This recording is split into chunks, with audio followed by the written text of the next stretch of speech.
dabūt bezmaksas to, par ko parasti nokaš lielu naudu, vai vismaz noekonomēt simtiem latu, ja jūs zināsiet, kā strādā kaut kas, vai cik daudz darba kaut kas aizņem. Un apskatīsim to uz reāla piemēra, uz manas lapas. Tātad, pieņemsim, ka jūs jau uzstādījat blogu vai kaut kādu lapu, un uzstādījat arī dizainu, nokačēt kaut kādu no interneta, un jums var gadīties arī tāda problēma, ka tas bija man, ka daudzas vietas netika iztulkots teksts no angļu valodas uz latviešu.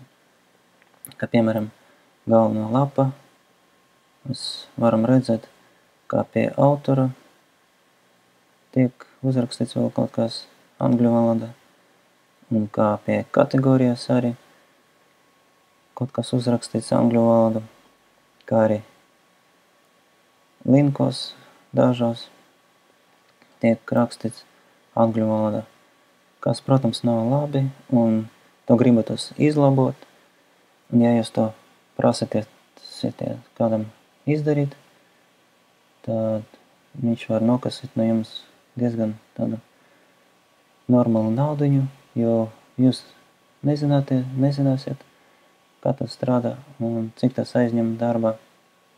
Līdz ar to jums var prasīt jebkādu naudu, ja jums tas tiešām ir svarīgi.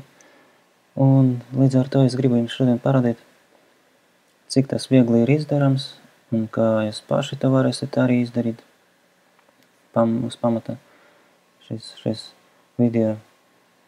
Līdz ar to viss, kas jums ir jāizdara, ir jāatver jūsu administrēšanas paneli. Tad jums jāatver sadaļu Appearance Editor, kas atbild par visu lapas izvietošanu, par visam lapas stīliem. Un līdz ar to šeit jūs varēsiet visu to viegli atrast.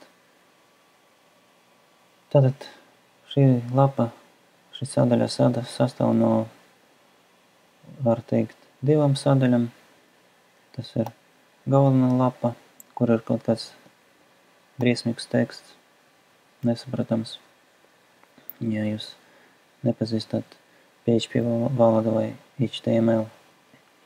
Un ir otrā sadaļa, ir sadaļa ar lapām, un tie ir sadalīti vairākas lapas, kā arī stilos. Tātad galvenā ideja ir tāda, ka lapas atbilst par katras lapas izveidošanu un izvietošanu, par stīliem un par visu, kas notiek pašas lapas. Tātad, ja mēs apskatāmies reālo piemēru, ja mēs gribam samainīt šo rindiņu no angļu teksta uz latviešu, tad mums, principā, jāsameklē šeit to lapu un jāatrod pareizs teksts un jāsamaina to uz vajadzīgo. Tad pēc idejas, ja jūs vēl nezināt, kā tas viss strādā, tad labākais variants būtu vienkārši spiest uz katru sadaļu, katru lapu, vienkārši meklēt pēc šī vārda burtu salikuma. Ja kaut kas atrasts, tad jūs to uzreiz redzēsiet. Un tādā veidā izejot visas sadaļas, jums principā ir jāsamaina viss šis teksts. Tūlīt es arī parādīšu, kā tas tiks atrasts kaut kādā sadaļā un kā mēs to izmainīsim. Šeit tas būs nepareizi, ka viņš atrada, ja tas ir kaut kāda koda koda gabala iekšā. Tad šo mēs nemainām. Tad mēs virzamies tālāk. Meklējam tālāk un līdz mēs atradam to vietu, kur ir kaut kas līdzīgs tas, kas mums parādās galvenā lapa, kā piemēram by, kaut kāds autors un datums. Tātad mums jāatrod kaut ko līdzīgu. Tātad by, te mēs redzam, ka ir autors kaut kāds pieminēts, te arī pieminēts teksts, un kurš mums bija redzams galvenā lapa. Un arī mēs varam redzēt, ka te pieminēts arī datums, kas arī atbilst tam, kas bija redzams galvenajā lapā. Tad mēs varam secināt, ka šī vieta varētu būt arī pareiza. Tad mēs vienkārši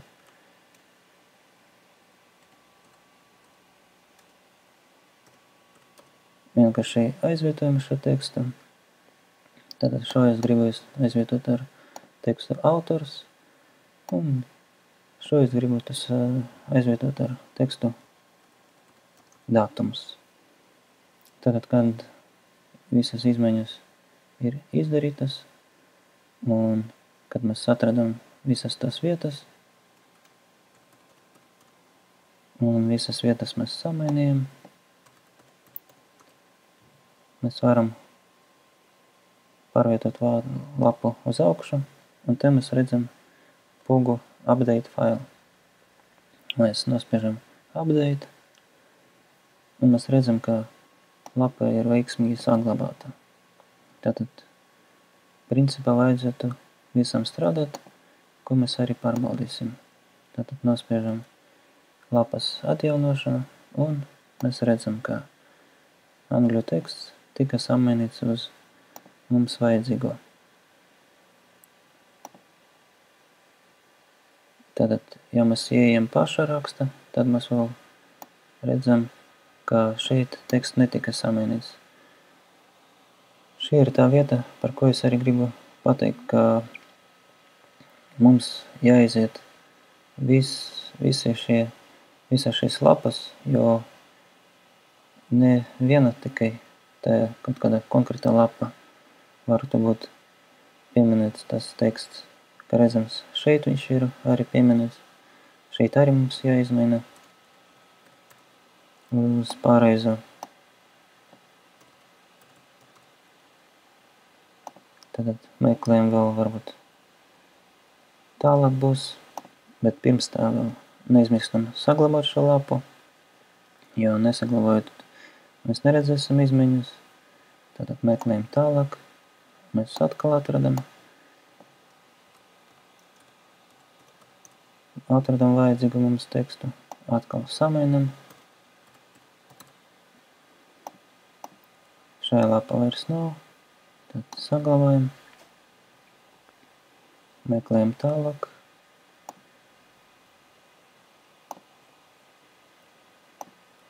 meklējam kameru. Mēs neizējam visas sadaļas, lai būtu pārliecināti, ka mēs visu izmainījām, un mums nebūs nekādi pārsteigumi, ka kaut kas nav samainīts. Tad šeit viss kārtībā, saglabājam, un pēdējā lapa.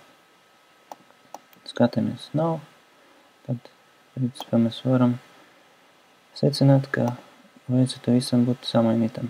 Ja jau šī lapa jāstrādā, tad mēs redzam, ka viss tika samainīts uz pareizu tekstu, un mēs tā varam mainīt mums vajadzīgas vietas. Kā redzam, šeit mums vēl ir nesamainīts teksts, un šeit es arī gribu nozēst šo daļu. Es negribu, lai viņa būtu redzama lapā. Tātad šo mēs pārtulkosim uz kategoriju, Un šo mēs izlaisīsim. Tad meklējam atkal tās lapas. Un meklējam tās vietas, kur tas varētu būt pieminēts. Protams, tālāk jau jums būs tas viss izdarams viegli un visas lapas nebūs jāpārskata. Un jūs jau konkrēti zināsiet, kura no šīm sadaļām atbilst kādai lapai un ko tieši jums jāmaina. Tātad šeit mēs redzam, ka kaut kas tika atrasts, un šis izskatās, ka tas var būt tas, ko mēs arī gribam samainīt. Tātad šeit mēs gribējam samainīt uz tekstu kategoriju, un šo tekstu mēs vienkārši gribam izdzēst. Tātad šeit mēs redzam, ka ir teksts, un šeit ir links uz kaut kādu citu sadaļu. Tātad šis links veidots automātiski, kad jūs veidojat rakstu. Līdz ar to šādu tekstu jūs nekur neredzēsiet šeit kodā. Jūs redzēsiet kaut kādus mistiskus simbolus, un jums vienkārši jāsaprot dažas lietas, kā tas veidots. Tātad parasti tas veidots starp divām iekavām šis teksts, un, kā mēs redzam, tas beidzas ar punktu. Tātad šo visu mēs varam līdz pēdējai iekavai izdzēst. Tātad meklējam vēl, vai šai lapa nav. Tad te nav. Pamēģinam saglabāt un pārbaudīt, vai kaut kas mainījās. Jā, kā redzams, teksts izmainījās un arī beigas teksts pazuda. Tātad, principā, es domāju, ka vairāk nekur šim tekstam nevajadzētu parādīties, un mēs varam ar šo arī beigt šīs izmaiņas. Tālāk es vēl pārveidošu savu lapu tā, ka man tas būs vajadzīgs. Bet jūs paši redzat, ka šis viss izdarams 5 minūtes, un jūs to paši varat izdarīt, un nav jāmaksā liela nauda par to, kādam, lai tas izdara. Un līdz ar to jūs varat noekonomēt lielu naudu. Vēl viens interesants moments, ka dažreiz gribas, piemēram, pamainīt kaut kāda teksta lielumu vai vienkārši teksta krāsas, tad to mēs arī visu varam panākt, izmainot vienu no šīs sadaļas un konkrēti par visam krāsam un fontiem, lielumiem, fontu lielumiem atbilst stili. Stili tas ir, kā tiek attēlots teksts un vispārējais.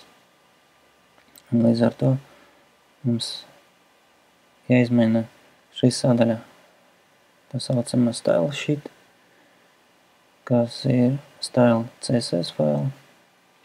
Tātad nospiežot uz šo failu, mums parādās tāds diezgan sarežģīts teksts, kas ir CSS valoda.